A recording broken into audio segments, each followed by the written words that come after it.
Hello dear SSB aspirant, कैसे हो आप सब। गाइज यहाँ पे मैंने एक वीडियो डाली थी अभी इसके सिलेबस के ऊपर। तो बहुत सारे स्टूडेंट का डाउट है कि इसका फिजिकल कैसे होगा, प्रॉपर हाइट क्या होनी चाहिए। और गाइज यहाँ पे बहुत सारे स्टूडेंट का डाउट है कि इसका एजुकेशन क्वालिफिकेशन क्या है, प्रॉपर क्वालिफिकेशन क्या है। इस वीडियो में ओनली मैं 2 पॉइंट को लेकर डिस्कस करूंगा। फर्स्ट पॉइंट मेरा रहेगा इसका क्वालिफिकेशन को लेके, सेकंड पॉइंट मेरा रहेगा इसका फिजिकल को लेके। Today I will tell you about its physical and its syllabus. So guys आप वीडियो के साथ बने रहो, चैनल को सब्सक्राइब कर दो, क्योंकि जो एसआई का सिलेबस है वो मैं आपको पूरा समझाऊंगा। टेक्निकल सब्जेक्ट के बारे में पूरा डिटेल में आपको मैं समझा दूंगा, क्योंकि लास्ट 2021 में वैकेंसी आई थी, आप देख सकते हो। उसका सिलेबस भी मैंने स्टूडेंट को बहुत हेल्प की है, मैंने बताया है उनका सिलेबस भी। अभी 2021 से अभी ये वैकेंसी आई है। सो गाइज फर्स्ट हम स्टार्ट करते हैं इसके एजुकेशनल क्राइटेरिया से। क्या क्या क्राइटेरिया यहाँ पे रखा गया। देखो जो फर्स्ट वैकेंसीज आई है, सब इंस्पेक्टर प्योनियर की वैकेंसीज आई है। यहाँ पे जो इसका क्वालिफिकेशन है, डिग्री इन सिविल इंजीनियरिंग में लिखा है। सबको पता है डिग्री और डिप्लोमा लिखा है, तो डिग्री हो या डिप्लोमा हो सिविल इंजीनियरिंग में तो आप यहाँ पे अप्लाई कर सकते हो। ये तो क्लियर हुआ। यहाँ पे जो सेकंड वैकेंसीज है सब इंस्पेक्टर ड्राउचमैन की, उसमें क्या है, उसमें पहले क्वालिफिकेशन यानी it's a first requirement of this vacancies. First जो रिक्वायरमेंट्स है मैट्रिकुलेशन यानी 10th पास अगर आपके पास है, या फिर आपके पास 12th पास है, यानी बेसिक क्राइटेरिया ऑफ एजुकेशन का आपके पास है, तो वो आपका होना चाहिए। It's a first requirements of this vacancies है। Second requirement it's 2 year national tradesman certificate आपके पास है और वो इशूड किया हुआ है किसी अप्रूव्ड इंडस्ट्रियल ट्रेनिंग इंस्टीट्यूट ने, तो आप यहाँ पे अप्लाई कर सकते हो। और इक्वलेंट किसी भी इंस्टीट्यूट ने किया है तो आप यहाँ पे अप्लाई कर सकते हो। अगर आपके पास 2 ईयर का नेशनल ट्रेड सर्टिफिकेट नहीं है, आपके पास 1 ईयर सर्टिफिकेट कोर्स है और 1 ईयर एक्सपीरियंस है ऑटोकैड का, ऑटोकैड का 1 ईयर का सर्टिफिकेट है या फिर 1 ईयर का एक्सपीरियंस है, आप यहाँ पे अप्लाई कर सकते हो। लेकिन गवर्नमेंट इंस्टीट्यूट जो है उससे अप्रूव्ड होना चाहिए या फिर प्राइवेट इंस्टीट्यूट से आपका अप्रूव्ड होना चाहिए। लेकिन आपको यहाँ पे ध्यान में रखना है जो प्राइवेट इंस्टीट्यूट है वो अप्रूव्ड बाय गवर्नमेंट है या नहीं, यहाँ तक क्लियर हुआ। लेकिन यहाँ पे एक पॉइंट में लिखा है डिजायरेबल। डिजायरेबल मीन्स कि उनको चाहिए, अगर डिजायरेबल वाला स्टूडेंट का सिलेक्शन यहाँ पे पहले हो जाता है, ठीक है, क्योंकि उन्होंने लिखा है। लेकिन ये मैंडेटरी रिक्वायरमेंट नहीं है, it's not mandatory requirement to apply this application form. So guys आपको इस पे ध्यान नहीं देना है, ठीक है। अब हम बात करेंगे सब इंस्पेक्टर कम्युनिकेशन के बारे में, क्योंकि बहुत सारे स्टूडेंट का डाउट है क्या है। देखो इसमें डिग्री इलेक्ट्रॉनिक एंड कम्युनिकेशन से लिखा है। डिग्री आपके पास इलेक्ट्रॉनिक से है, जब भी आप इसका फॉर्म भर सकते हो। ये आपको मेरी गारंटी है, आपका एग्जाम भी होगा, आपका एडमिट कार्ड भी होगा, आप पूरे यूट्यूब चैनल पे देख सकते हो। लास्ट 2021 में जो वैकेंसी आई थी उसकी सारी डिटेल सिर्फ मेरे यूट्यूब चैनल ने बनाई थी, जब भी मैंने अपना चैनल स्टार्ट किया था, ठीक है। हो सकता है थोड़ा कम्युनिकेशन गैप हो, पर नो डाउट मैं इस वीडियो में सब कुछ क्लियर करके चलूंगा, ठीक है। ये क्लियर हुआ। और कंप्यूटर साइंस से अगर आपकी डिग्री है तो अप्लाई कर सकते हो, और इंफॉर्मेशन टेक्नोलॉजी इंजीनियरिंग से डिग्री अप्लाई कर सकते हो।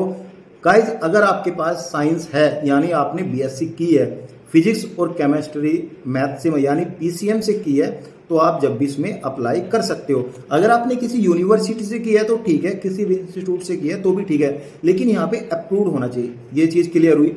अब हम बात करेंगे sub inspector staff nurse female के बारे में, ठीक है। इसमें 10+2 आपका साइंस से होना चाहिए, यानी आपका बायो से होना चाहिए, तो आप अप्लाई कर सकते हो। एक गाइज यहाँ पे एक ट्विस्ट भी है, अगर आपने मैथ से लिया है तो आप डायरेक्ट यहाँ पे बीएससी के लिए एलिजिबल नहीं है, आप पहले जीएनएम के लिए एलिजिबल हो, फिर आप बीएससी के लिए एलिजिबल हो। अगर आपने मैथ से किया है और आपने जीएम मिडवाइफरी से किया है, फिर आपने बीएससी किया है, तो आप जब भी वैकेंसीज के लिए एलिजिबल हो, ठीक है। यहाँ पे सेकंड पॉइंट में लिखा है should have 3 years diploma in general nursing में आपके पास 3 साल का डिप्लोमा है, तो जब भी आप अप्लाई कर सकते हो, यानी मिडवाइफरी का डिप्लोमा भी यहाँ पे एक्सेप्टेड किया जाएगा, ठीक है। लेकिन आपका जो डिप्लोमा है वो आपका रजिस्टर होना चाहिए सेंट्रल गवर्नमेंट या फिर स्टेट गवर्नमेंट जो नर्सिंग काउंसिल होती है उससे यहाँ पे रजिस्टर होना चाहिए। ये क्लियर हुआ। आपको 2 ईयर का एक्सपीरियंस भी यहाँ पे दिखाना पड़ेगा, और यहाँ पे लिखा नहीं है, ओनली हॉस्पिटल का नाम है। कम से कम 50 बेड का आपका हॉस्पिटल होना चाहिए, जब भी आपको यहाँ पे कंसीडर किया जाएगा। क्योंकि लास्ट वाले नोटिफिकेशन में था ऐसा, तो मेरे याद है तो मैं आपको बता रहा हूँ, ठीक है। ये चीजें क्लियर हुई। अब हम साथ साथ क्लियर करेंगे इसके फिजिकल क्वालिफिकेशन के बारे में, यानी physical standard test physical efficiency test और आपकी हाइट के बारे में हम यहाँ पे क्लियर करते चलेंगे, ठीक है। यहाँ पे हम बात करेंगे फिजिकल जो आपका इफिशिएंसी टेस्ट होगा वो कैसे होगा। देखो, आपको रनिंग करनी है, मेल को जो रनिंग करनी है 1.6 किलोमीटर की रनिंग करनी है, उनको 6 मिनट 30 सेकंड में रनिंग आपको अपनी कंप्लीट करनी है, ठीक है।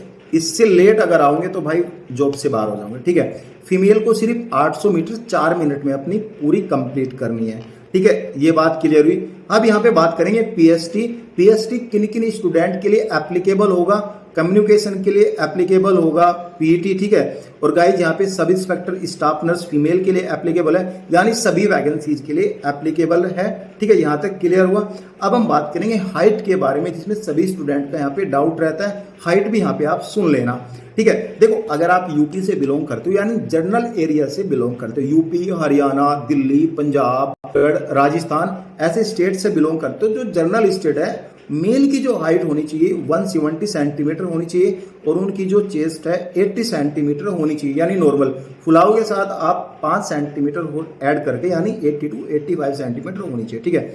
अब यहाँ पे पॉइंट नंबर 1 में हम डिस्कस करते हैं, अगर आप गढ़वाली हो, गोरखा हो, डोगरा हो, मराठा हो, ये कैंडिडेट अगर है, state of Sikkim, Nagaland, Arunachal Pradesh, Manipur, Tripura, Mizoram, Meghalaya, Assam, Himachal Pradesh, UT of Jammu and Kashmir, UT of Ladakh, उसमें जो मेल की हाइट होनी चाहिए वो 165 सेंटीमीटर हाइट होनी चाहिए और चेस्ट मिनिमम 78 प्लस के 5 आप ऐड कर सकते हो, यानी 78 to 83 आपकी होनी चाहिए। इसी में ही फीमेल की हाइट होनी चाहिए 155 सेंटीमीटर आपकी हाइट यहाँ पे होनी चाहिए। अब हम बात करेंगे कैंडिडेट जो एसटी कैटेगरी से बिलोंग करता है, ठीक है। एसटी कैटेगरी से बिलोंग करता है, उसमें मेल की हाइट जो है 162.5 सेंटीमीटर होनी चाहिए, फीमेल की हाइट 150 सेंटीमीटर यहाँ पे होनी चाहिए और मिनिमम जो चेस्ट है आपकी 76 to 71 आपकी यहाँ पे जो मिनिमम चेस्ट होनी चाहिए, ठीक है।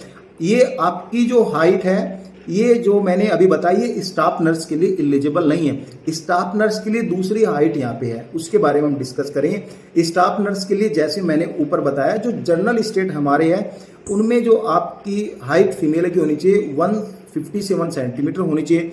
अगर आप गढ़वाली, डोगरा, मराठा, जो भी स्टेट ऑफ सिक्किम, नागालैंड, अरुणाचल प्रदेश, मिजोरम, ऐसे आप जम्मू कश्मीर, इनसे आप बिलोंग करते हो, उसमें 155 सेंटीमीटर होनी चाहिए। जो भी अगर कोई फीमेल यहाँ पे एसटी कैटेगरी से बिलोंग करती है, उनमें उनको 150 सेंटीमीटर उनकी हाइट होनी चाहिए। ये यहाँ पे पूरी हाइट है और ये सब कंप्लीट होने के बाद आपका यहाँ पे एग्जाम होगा, ठीक है। यहाँ तक क्लियर हुआ। फिर भी आपको कोई डाउट रहता है तो कमेंट्स कर सकते हो, मैं सभी डाउट आपके 1 by 1 क्लियर करता चलूंगा। Thank you guys.